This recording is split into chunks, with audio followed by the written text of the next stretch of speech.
दोस्तों ये बात है साल 1988 की, जब 13 साल का एक लड़का स्कूल क्रिकेट मैच के दौरान अपनी बैटिंग का इंतजार कर रहा था। उस मैदान पर सचिन और विनोद कांबली जैसे दो बेहतरीन यंग टैलेंट्स खेल रहे थे। बैटिंग चलती रही, पार्टनरशिप बनती रही और 664 रनों की एक रिकॉर्ड पार्टनरशिप बोर्ड पर लगी हुई थी। लोग इंतजार कर रहे थे अपनी टीम की जीत का, पर उस लड़के को इंतजार था उस मौके का जहां वो खुद को साबित कर सके। लेकिन ये इंतजार सिर्फ एक इंतजार ही बनकर रह गया। उसकी पारी उस मैच में नहीं आई, लेकिन यही इंतजार उसकी कहानी को लिखने वाला था। यहीं से उनकी जिंदगी में एक लंबा इंतजार शुरू हुआ, जो किस्मत का कसूर भी था और इंडियन टीम में कंपटीशन का एक बड़ा एग्जाम्पल भी। इस लड़के का नाम था अमोल मजुमदार। वो अमोल मजुमदार जिनकी कोचिंग में 52 साल बाद भारतीय महिला क्रिकेट टीम अपना पहला वर्ल्ड कप जीतने वाली थी। The women's cricket team have made all the Indians proud and bringing this title. Jemima's journey is now every little girl's hope and every Indian's pride, as you can imagine. Become the ICC Women's World Cup champion, a big victory for the women in blue. Did you notice that what Harmanpreet did when she took that catch? She put the ball in her pocket like somebody did in 1983. Yes. And kept that ball. Amol ने मुंबई और असम के लिए 171 first class match खेले, जहां उन्होंने 11,000 से ज्यादा run बनाए, 30 शतक भी लगाए। उनकी पहली पारी में 260 रन की पारी ने सभी को अगला सचिन कहने पर मजबूर कर दिया था। वे भारतीय क्रिकेट के सबसे टैलेंटेड बल्लेबाज थे, लेकिन उनके करियर की आयरनी ये थी कि वो कभी इंडियन क्रिकेट टीम के लिए इंटरनेशनल मैच नहीं खेल पाए। सचिन तेंदुलकर, राहुल द्रविड़, सौरव गांगुली जैसे दिग्गजों ने भारतीय टीम में जगह बनाई, लेकिन अमोल का सिलेक्शन कभी हुआ ही नहीं।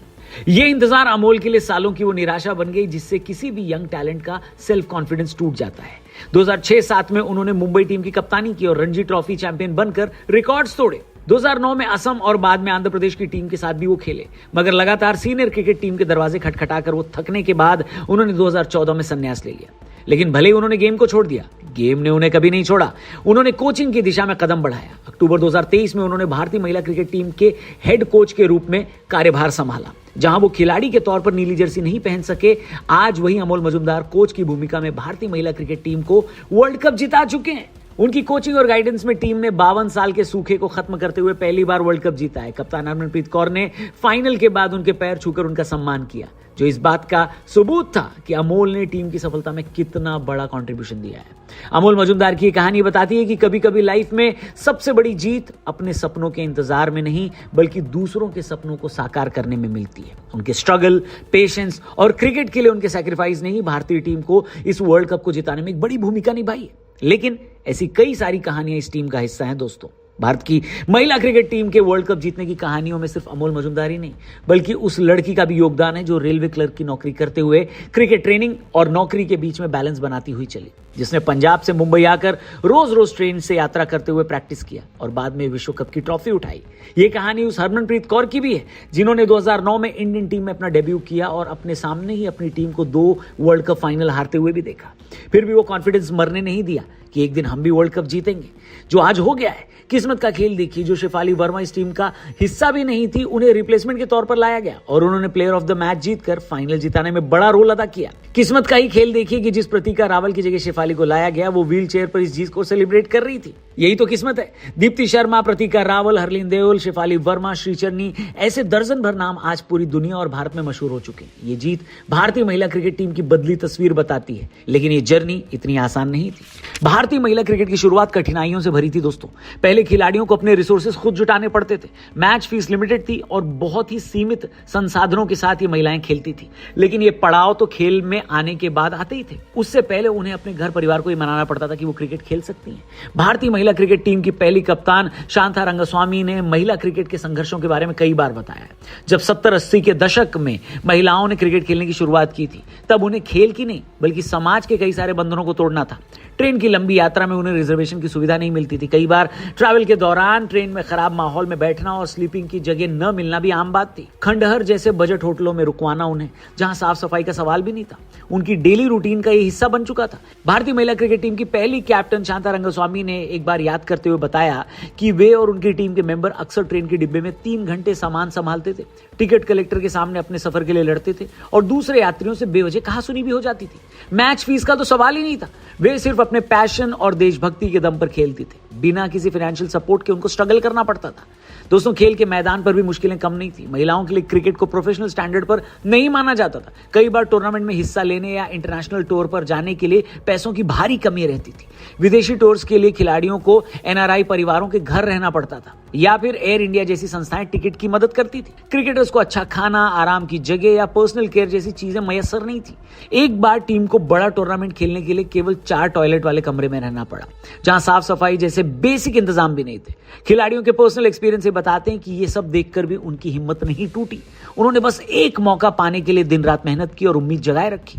इस स्ट्रगल ने उन्हें न केवल फिजिकल रूप से बल्कि मानसिक रूप से भी मजबूत बनाया। वे अपने परिवारों, समाज की पुरानी सोच और खुद की लिमिटेशन को तोड़ते हुए क्रिकेट के लिए लड़ती रही। मिताली राज ने भी अपनी शुरुआती जिंदगी के बारे में बताया कि स्पोर्ट्स में रहना मतलब सिर्फ आउटडोर खेलने का नाम नहीं था, बल्कि सोशल, फाइनेंशियल और फैमिली चैलेंजेस से भी लड़ना था। उन्होंने अपने क्रिकेट करियर को बनाते हुए पढ़ाई, घर की जिम्मेदारियां और खेल की ट्रेनिंग को बैलेंस किया। कई बार फाइनेंशियल परेशानियों के बावजूद उन्होंने हार नहीं मानी। ऐसी तमाम कहानियां मिलकर भारतीय महिला क्रिकेट टीम की आज की सक्सेस की कहानी बताती हैं। दोस्तों, अगर किसी को लगता है कि ये सिर्फ बनी बनाई बातें हैं, तो आपको एक फॉर्मर बीसीसीआई प्रेसिडेंट के बारे में बताता हूं, जिनका एक स्टेटमेंट आजकल बड़ा वायरल है। जी हां, एन श्रीनिवासन की बात कर रहा हूं मैं। उनका पुराना एक बयान अब वायरल हो रहा है, जहां पर लोग कह रहे हैं कि उन्होंने कहा था कि अगर उनकी मर्जी होती तो वो महिला क्रिकेट को पूरी तरह बंद कर देते। उनका कहना था कि महिलाओं का क्रिकेट खेलने का कोई काम ही नहीं है और बीसीसीआई उस समय महिला क्रिकेट को केवल इसलिए चला रहा था क्योंकि ये आईसीसी का नियम है। ऐसे बयान महिला क्रिकेट और महिलाओं के प्रति इनइक्वालिटी और पिछड़ी सोच वाले माने गए। माने क्या गए हैं ही पिछड़ी सोच वाले। पूर्व भारतीय महिला क्रिकेट कप्तान डायना ने बताया कि उन्होंने श्रीनिवासन से बातचीत के दौरान उनका यही रवैया महसूस किया था और उस समय बीसीसीआई के अंदर महिला क्रिकेट के प्रति विरोध का माहौल था। हालांकि बाद में अदालत ने श्रीनिवासन को बीसीसीआई अध्यक्ष के पद से हटाया और महिला क्रिकेट को बेहतर मान्यता और संसाधन मिलने लगे। मगर इस यात्रा में सबसे बड़ा मोड़ आया 2019 में। सबसे कम उम्र के बीसीसीआई अध्यक्ष के रूप में जय शाह ने कमान संभाली और सबसे बड़ा काम महिला क्रिकेट के लिए उन्होंने किया। महिला क्रिकेट के बेटरमेंट के लिए विमेंस प्रीमियर लीग यानी WPL की शुरुआत हुई, जिससे महिला खिलाड़ियों को फाइनेंशियल सिक्योरिटी और स्पोर्ट्स के लिए बेहतर फैसिलिटीज मिलनी शुरू हुई। साथ ही महिला क्रिकेटरों के लिए पुरुष खिलाड़ियों की समान मैच फीस देने का ऐतिहासिक फैसला भी लिया गया। ध्यान दीजिए, ऐसे स्पोर्ट्स में सर्वाइव करने के लिए फाइनेंशियल स्टेबिलिटी बहुत जरूरी होती है। बीसीसीआई के इस निर्णय ने महिला क्रिकेट को एक भरोसा दिया कि इसको एक प्रोफेशन की तरह लिया जा सकता है। इस दौरान बीसीसीआई ने नेशनल क्रिकेट एकेडमी और डोमेस्टिक टूर्नामेंटों के एक्सपांशन पर ध्यान दिया ताकि यंग टैलेंट्स को बेहतर प्लेटफॉर्म मिल सके। महिला क्रिकेट टीम के लिए बेहतर कोचिंग, ट्रेनिंग सुविधाएं, फिटनेस प्रोग्राम और मेडिकल सपोर्ट भी सुनिश्चित किए गए। इससे खिलाड़ियों की परफॉर्मेंस में सुधार हुआ। खिलाड़ियों के लिए बेहतर मेंटल हेल्थ सपोर्ट सिस्टम तैयार हुआ, जिससे कि वो मानसिक दबाव कम कर सके और बेहतर परफॉर्म कर सके। महिला क्रिकेट टीम के कोचिंग स्टाफ में एक्सपर्ट्स को शामिल किया गया जो विशेष रूप से महिला खिलाड़ियों की जरूरतों को समझते हैं। इसके बाद भी कुछ सालों तक वैसे रिजल्ट्स दोस्तों नहीं मिले, फिर भी बीसीसीआई ने यह काम जारी रखा। आज जब जय शाह आईसीसी के चेयरमैन बने, तब उनकी मेहनत और डिसीजन के चलते उनके ही हाथों भारतीय महिला क्रिकेट टीम की कप्तान हरमनप्रीत कौर ने वर्ल्ड कप को रिसीव किया। अपनी मेहनत को रंग लाते हुए उन्होंने अपनी आंखों से देखा है। यहां तक कि बीसीसीआई ने कुछ फ्री टिकट्स देकर भी फाइनल में महिलाओं को ज्यादा से ज्यादा सपोर्ट जुटाने का काम किया था। दोस्तों, किसी भी देश की किसी भी उपलब्धि में कोई एक फैक्टर काम नहीं करता, इसके पीछे मल्टीपल लोगों की मेहनत और त्याग होता है।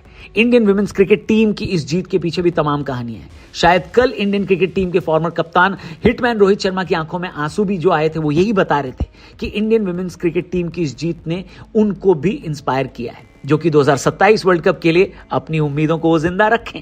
आज जब अपने नाम के आगे वर्ल्ड चैंपियंस हम लिखते हैं, तो उसके पीछे की इन कहानियों को हमें हमेशा याद रखना चाहिए। किसी अमोल मजुमदार के इंतजार में तो किसी हरमनप्रीत कौर के स्ट्रगल में हमें वो कहानियां दिखती हैं और आगे भी दिखती रहेंगी। विमेंस टीम के लिए अगर आप कुछ कहना चाहते हैं, कमेंट बॉक्स खुला हुआ है। किस प्लेयर ने आपको सबसे ज्यादा इंप्रेस किया, उसका नाम भी जरूर लिखिएगा। चैनल को सब्सक्राइब करिएगा, वीडियो पसंद आई तो इसे अपने दोस्तों से जरूर शेयर करिएगा। Thank you for watching. जय हिंद।